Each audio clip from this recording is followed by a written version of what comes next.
Hi friends, welcome back to my channel.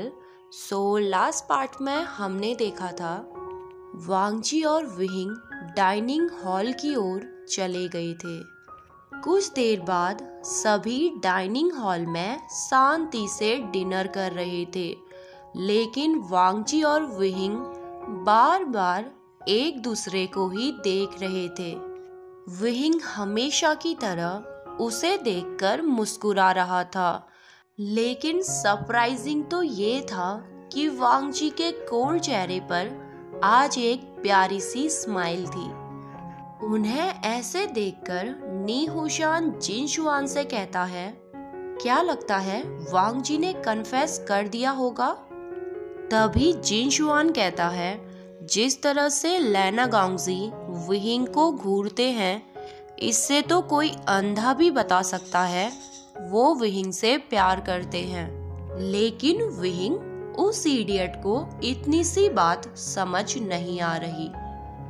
Dinner होने के बाद वो लोग लौट रहे थे। तभी नी हुशान पूछता है, वी हुशान, तुमने लेना गांगजी से ऐसी क्या बात करी जिससे तुम इतने खुश लग रहे हो? विहिंग ने स्माइल करते हुए कहा, ओह, उसने मुझसे बस इतना कहा कि सुबह जो भी हुआ था मैं उस बारे में उससे ना पूछूं और ना ही पता लगाने की कोशिश करूं। ये सुनकर वो सभी आपस में फुसफुसाते हुए कहते हैं, तो लेना गांगजी ने कन्फेस नहीं किया। तभी यानली कहती है, आशियान, अगर ऐसा है तो तुम इतने खुश क्यों लग रहे हो? क्या तुम सच में नहीं जानना चाहते?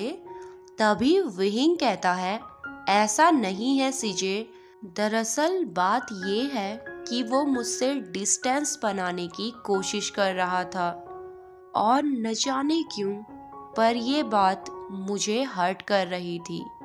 इसलिए मैंने उससे कहा कि वो मुझसे नजरें ना चुराए और ना ही मुझसे दूर भागे। इस बात पर वो मुस्कुराया। मैंने उससे कहा कि उसकी स्माइल बहुत प्यारी है और उसने कहा कि उसकी स्माइल सिर्फ मेरे लिए है।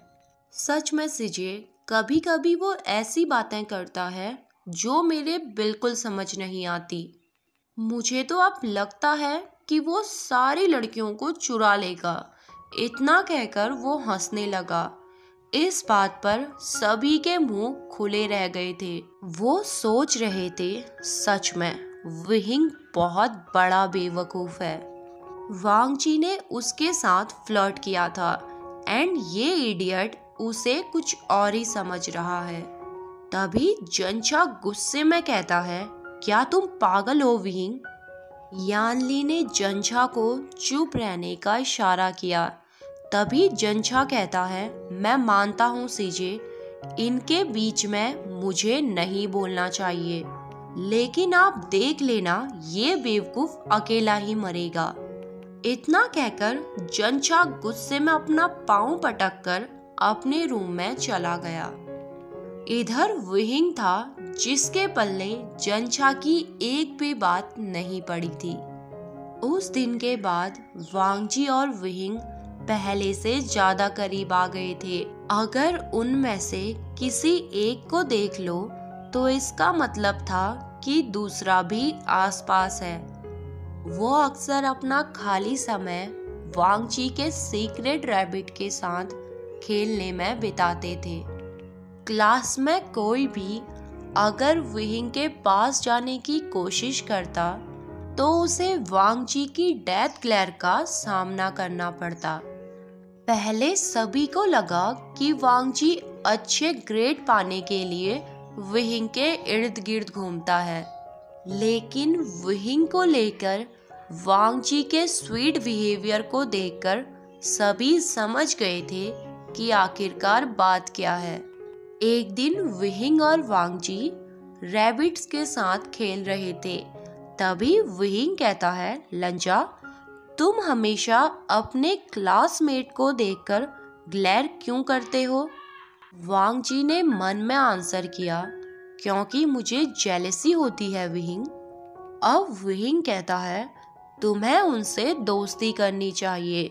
वांग जी ने फिर से मन में आंसर देते हुए कहा मुझे तुम्हारे अलावा किसी और की जरूरत नहीं है। विहिंग के इन सवालों से वांग जी थोड़ा परेशान हो गया था। वो विहिंग से कहता है इंगशान, क्या तुम मेरे साथ घूमने से अब बोर हो गए हो?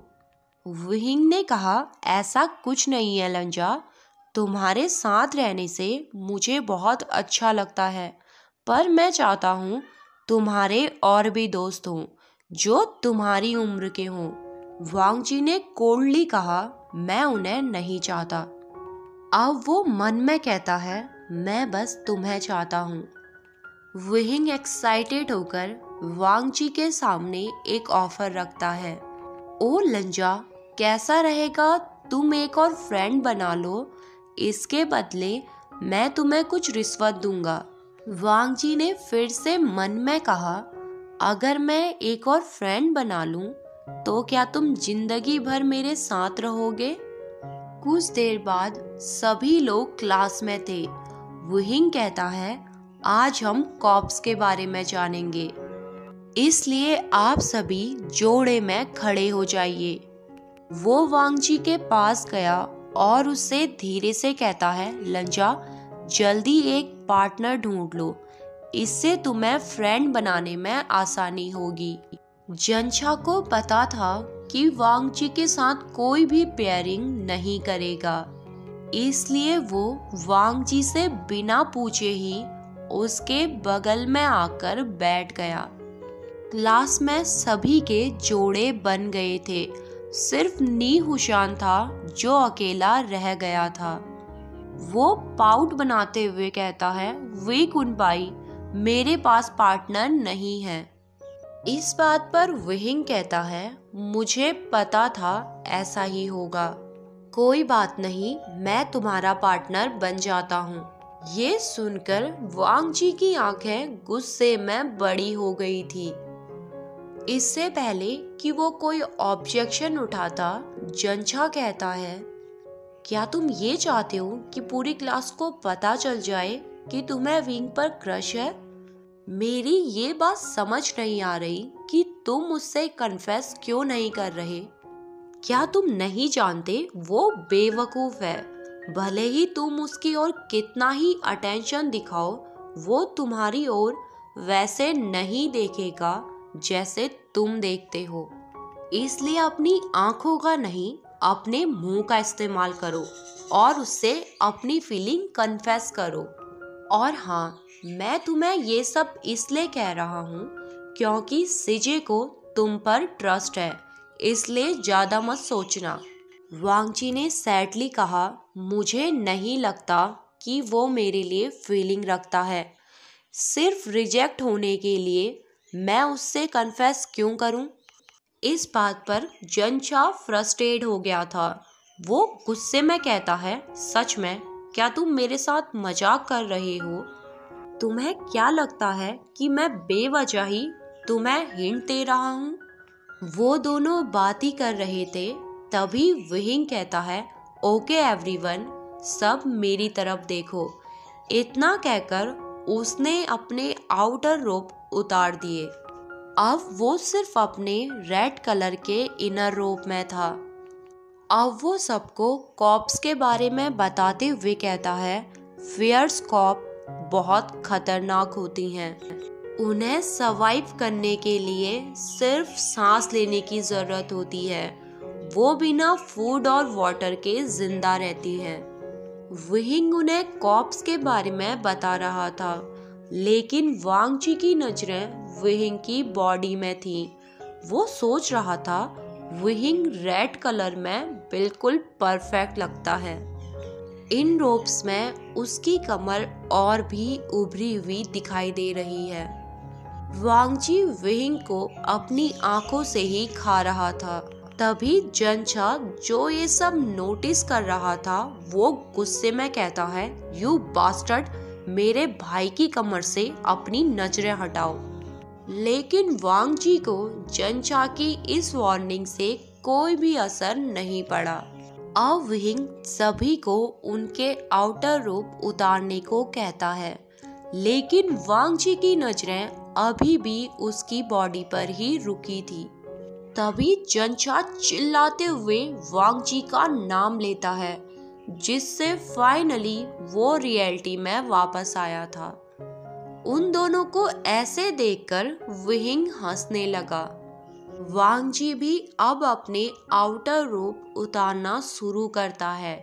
इस बार विहिंग की बारी थी उसे घूरने की। जैसे जैसे वांग जी के रोप्स उतर रहे थे, वैसे वैसे विहिंग की हार्ट बीट फास्ट हो रही थी। उसे फील हो रहा था जैसे उसका फेस जल रहा हो। विहिंग ने इंस्ट्रक्शन देते हुए सभी को उनकी स्लीव्स ऊपर करने को कहा। अब वो सभी से कहता है कि एक हाथ से अपने पार्टनर के आर्म्स को फील करें एंड एक हाथ से लकड़ी के टेबल को, क्योंकि कॉर्प्स भी लकड़ियों की तरह हार्ड होती है। ऐसा क्लास फिनिश होने तक चलता रहा।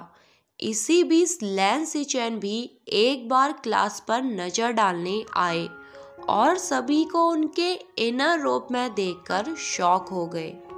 लेकिन वो वांग जी के लिए खुश थे, ये सोचकर कि जंचा उसका दोस्त बन गया है। क्लास फिनिश होने के बाद जंचा, नी हुशान, यानली और जिन जुआन आपस में बातें कर रहे थे। तभी पीछे से कोई कहता है, क्या मैं आपसे कुछ पूछ सकता हूँ? सभी ने पलटकर देखा। वहां पर उनका क्लासमेट था। जंचा उससे प्यार से पूछता है, कहो, मैं तुम्हारी क्या मदद कर सकता हूँ? यांग कहता है, क्या आपको पता है कि वी कुनबाई और लेना गांगजी के बीच में क्या रिश्ता है? ये सुनकर वो चारों शॉक हो गए थे। तभी जंचा ने पूछा, क्यों? तुम मेरे भाई में क्यों इंटरेस्टेड हो? यांग ने हेजिटेट करते हुए कहा, एक्चुअली मैंने देखा है कि लेना गांगजी उन्हें ऐसे घूरते हैं जैसे वो उनकी पर्सनल प्रॉपर्टी हो, और अगर कोई उनके पास जाए तो लैन वांजी उन्हें देखकर ग्लेयर करते हैं।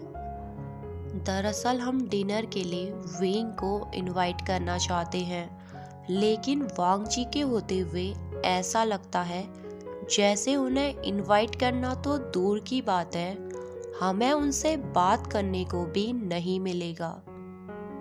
इस बात पर जंचा कहता है, शायद ये इसलिए है क्योंकि लेना गांगजी ज्यादा सोशलिस्ट पर्सन नहीं है और विहिंग उनका एक लौता फ्रेंड है, इसलिए वो विहिंग को लेकर थोड़ा पोजेसिव है।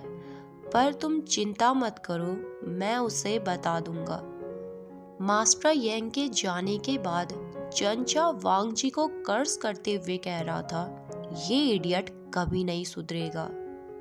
रात में डिनर हो जाने के बाद वांग जी और विहिंग साथ में आ रहे थे। तभी जंचा उन्हें रोक लेता है। अब वो विहिंग से कहता है, मास्टर यांग और उनके दोस्तों ने तुम्हें डिनर के लिए इनवाइट किया है। विहिंग ने मुस्कुराते हुए नोट किया। अब जंचा मुंह बनाते हुए कहता है, तुम दोनों को साथ घूमना थोड़ा कम करना चाहिए, नहीं तो लोगों को लगेगा कि तुम अपनी सारी अटेंशन सिर्फ एक स्टूडेंट को दे रहे हो।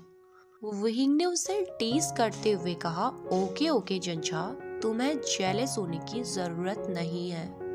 चाहो तो तुम भी वांग जी के रैबिट के साथ। उसने इतना ही कहा था, वांग जी ने अपने हाथ से उसका मुंह कवर कर लिया। ओके गाइस, आज के लिए बस इतना ही। आई होप आपको आज की बात पसंद आया होगा। मिलते हैं हमारी नेक्स्ट वीडियो में, तब तक के लिए हंसते रहिए, मुस्कुराते रहिए एंड हैप्पी रहिए। Bye bye.